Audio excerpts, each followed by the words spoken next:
Hello दोस्तों, कैसे हैं आप सब।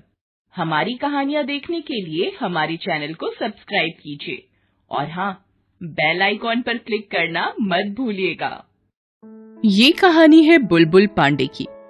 वो सरकारी विभाग में टेंडर पास करने वाले डिपार्टमेंट में काम करते थे। ऊपरी कमाई तो वहां इतनी थी कि एक साल में आदमी लाखों रुपए का बैंक बैलेंस बना ले। लेकिन हमारे पांडे जी तो ठहरे सीधे साधे भोले भाले। कोई उन्हें घूस देने की पेशकश करता तो वो समझ ही नहीं पाते। एक बार की बात है, एक ठेकेदार टेंडर पास करने के बदले में एक मिठाई के डब्बे में उन्हें नोटों की गड्डियां देकर वापस जाने लगा। पांडे जी ने जब डिब्बा खोला तो उसमें नोट ही नोट थे। अरे ठेकेदार साहब, अरे आपका ये डिब्बा छूट गया है। अरे देखिए तो इसमें नोट ही नोट भरे हुए हैं। अरे ऐसी लापरवाही मत कीजिए, पैसे बहुत मेहनत से कमाए जाते हैं भाई साहब, इस तरह कोई इन्हें छोड़कर जाता है क्या। पांडे जी की बात सुनकर सारा ऑफिस उन्हें मुस्कुराकर देखने लगा। ठेकेदार भी झेप गया। अब वो कैसे कहता कि ये तो टेंडर पास करने के लिए घूस के पैसे हैं। वैसे वो ये कह भी देता तो हमारे पांडे जी उन पैसों को हाथ तक नहीं लगाते, क्योंकि उन्हें लगता था कि ईमानदारी से बढ़कर कोई पूंजी नहीं होती। बहरहाल लगभग 40 साल के हो चुके हमारे पांडे जी इन दिनों बहुत परेशान से हैं। असल में उनकी शादी तय हो गई है।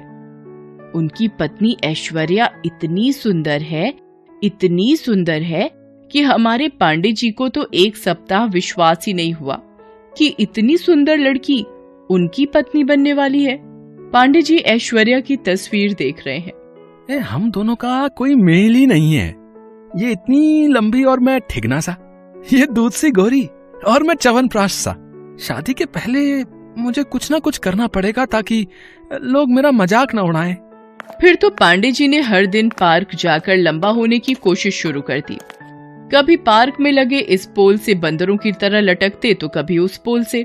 हर दिन घर आकर अपनी लंबाई नापते भी, लेकिन कोई फर्क उन्हें नहीं पड़ा। फिर एक दिन टीवी पर विज्ञापन देखकर लंबा होने की दवाई भी मंगाई, लेकिन लंबाई जस की तस रही। इस बीच शादी का दिन आ गया। पांडे जी की ऐश्वर्या से शादी हो गई, सुहाग रात के दिन। आप बहुत ही खूबसूरत हैं, आपके आगे मैं कुछ भी नहीं, लेकिन मैं इतना वादा आपसे करता हूँ कि मैं प्यार आपसे कहीं ज्यादा करूंगा। एक लड़की को और क्या चाहिए पांडे जी।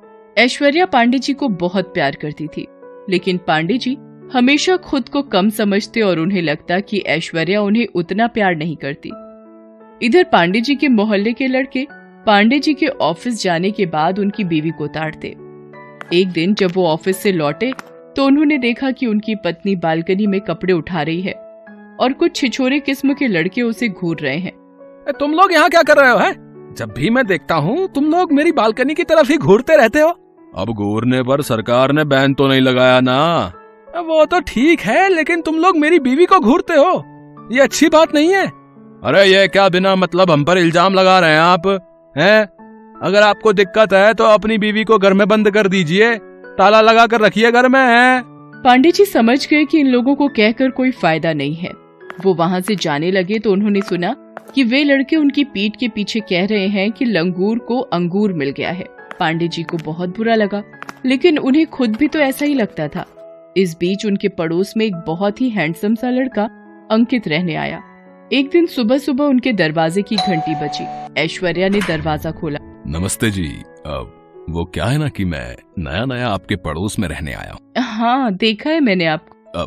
देखिए ना, मुझे याद ही नहीं रहा कि चीनी खत्म हो गई है और सुबह सुबह मुझे चाय पीने की बुरी आदत है। अब इस समय कोई दुकान तो खुली नहीं होगी, आप बुरा ना माने तो थोड़ी चीनी मिलेगी।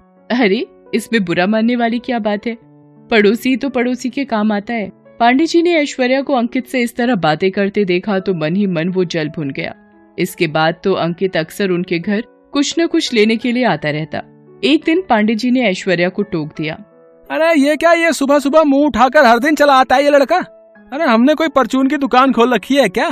क्या कह रहे हो, धीरे बोलो, कहीं उसने सुन लिया तो। पता है, बड़ा ही अच्छा लड़का है ये अंकित। तुम जब घर में नहीं होते हो और मुझे किसी चीज की जरूरत हो तो ये तुरंत ला देता है।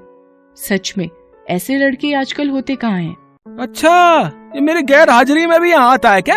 है? हाँ, कई बार। कोई दिक्कत है क्या? नहीं नहीं, क्या दिक्कत होगी? है? कोई दिक्कत नहीं है हमें। अब पांडे जी अपनी पत्नी से क्या कहते कि अंकित से तुम्हारा इस तरह बातचीत करना, घुलना मिलना ठीक नहीं है। अगर वो ऐश्वर्या से कहते तो वो बुरा भी मान सकती थी। उन्होंने कुछ नहीं कहा, लेकिन उस दिन के बाद उनके अंदर अंकित की तरह गोरा और स्मार्ट दिखने की तलब जग गई। वे 9,000 रुपए का गोरा होने का प्रोडक्ट घर ले आए। अरे, ये इतना सारा क्या ले आए? कहीं सेल में मिल गया क्या? अरे नहीं नहीं, कोई सेल में नहीं मिला है।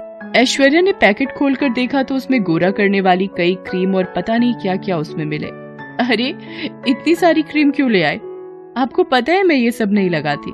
ये सब तुम्हारे लिए नहीं है, ये मेरे लिए है। हाँ। पांडे जी को लगता था कि ऐश्वर्या का झुकाव धीरे धीरे अंकित की तरफ हो रहा है।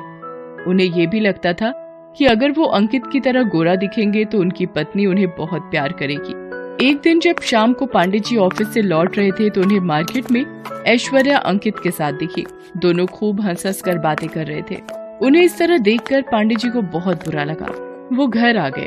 थोड़ी देर बाद ऐश्वर्या भी अंकित के साथ घर लौटी। अरे, आप कब आए? पता है ये अंकित ना बहुत ही मजाक किया है, पूरे रास्ते मुझे हंसाता हुआ लाया है। तुम अंकित के साथ कहीं गई थी क्या? अरे नहीं नहीं, मैं तो मार्केट गई थी, मुझे कुछ जरूरी चीज लेनी थी। अंकित मुझे रास्ते में ही मिल गया। भाभी जी, अब मैं चलता हूँ। अरे नहीं नहीं, चाय तो पी लो। अभी मैं तुम्हारी फेवरेट अदरक वाली चाय बनाती। तुम्हारी फेवरेट अदरक वाली चाय, ये शब्द बार बार पांडे जी के दिमाग में घूम रहे थे। उन्हें अब तक तो शक था, लेकिन अब पूरा यकीन हो गया था कि ऐश्वर्या और अंकित का कुछ चल रहा है। वो ये भी सोच रहे थे कि 2 दिन बाद उनका बर्थडे है। ये बात उनकी पत्नी भूल गई है, लेकिन अंकित का फेवरेट उसे याद है। पांडे जी ऐश्वर्या को बहुत प्यार करते थे, लेकिन उन्हें लगता था कि वो अंकित को प्यार करती है। तब उन्होंने एक बहुत बड़ा निर्णय ले लिया। उनको तो हमेशा से लगता ही था कि वो ऐश्वर्या के लिए फिट नहीं है, इसलिए उन्होंने ऐश्वर्या और अंकित की जिंदगी से दूर जाने का फैसला किया। उन्होंने उस घर को छोड़ दिया और निकल गए। चिंता, परेशानी, टेंशन में भरे हमारे पांडे जी सड़क पर चले जा रहे थे। तभी उन्हें कुछ लोगों का शोर सुनाई। अरे भागो भागो, अरे भागो, अरे एक सांड पागल हो गया है, वो लोगों को घायल करता हुआ इधर ही आ रहा है। अरे भाई साहब भागो। पांडे जी ने देखा कि सचमुच एक सांड उनकी ओर ही भाग आ रहा था। वो जब तक कहीं भागते उस सांड ने उन्हें बुरी तरह घायल कर दिया। वे बेहोश हो गए। वो तो लोगों ने उस सांड को भगाया, नहीं तो पांडे जी का बचना मुश्किल था। जब उन्हें होश आया तो उनके पूरे शरीर पर पट्टियां बंधी हुई थीं और वे अस्पताल में थे। ये मुझे अस्पताल कौन ले आया? अरे मैं मर क्यों नहीं गया? अब क्या फायदा है जिंदा रहकर? भगवान ने बहुत सारी कमियां मुझ में दी, लेकिन मैंने कभी कोई शिकायत नहीं की। लेकिन जिससे मैं प्यार करता था, जिस बीवी के साथ पूरा जीवन बिताने की सोचता था, वो किसी और के साथ। ये सब सोचकर पांडे जी फिर से रोने लगे। तभी वहाँ पर उन्हें ऐश्वर्या दिखी, जो डॉक्टर से बात कर रही थी। पांडे जी को बहुत आश्चर्य हुआ कि वो यहाँ क्या कर रही है। तभी ऐश्वर्या उनके पास आई। मैं आपसे बहुत नाराज हूँ, आप अपना ध्यान बिल्कुल नहीं रखते। अगर आपको कुछ हो जाता तो मेरा क्या होता? आपको पता नहीं मैं आपको कितना प्यार करती हूँ। ये कहकर ऐश्वर्या पांडे जी के गले लगकर रोने लगी। तभी वहाँ पर डॉक्टर साहब भी आ गए। अब कैसा फील कर रहे हैं आप? पता है, आपकी बीवी बहुत बहादुर है। उस दिन जब आप घायल हो गए थे तो ये अकेली ही आपको यहाँ लेकर आई। आपको ब्लड चढ़ाने की जरूरत थी, आपकी पत्नी ने ही ब्लड दिया। जब तक आपकी हालत नहीं सुधरी, ये बेचारी आपकी बगल में ही बैठी रही। पांडे जी ऐश्वर्या के बारे में क्या क्या सोच रहे थे और वो क्या निकली, ये सब सोचकर पांडे जी की आंखें भर आईं। बातों बातों में उन्हें पता लगा कि ऐश्वर्या पांडे जी को उनके आने वाले बर्थडे पर उनकी पसंद का शर्ट सरप्राइज में देना चाहती थी, और वो उस दिन उसी रास्ते से गुजर रही थी जहाँ सांड ने पांडे जी को घायल किया था, और अंकित को तो वो भाई की तरह मानती थी। पांडे जी अपनी नादानी पर मंद मंद मुस्कुरा रहे थे। आज उनकी सारी शिकायत दूर हो गई थी। हेलो दोस्तों, कैसे हैं आप सब? हमारी कहानियाँ देखने के लिए हमारे चैनल को सब्सक्राइब कीजिए, और हाँ, बेल आइकॉन पर क्लिक करना मत भूलिएगा।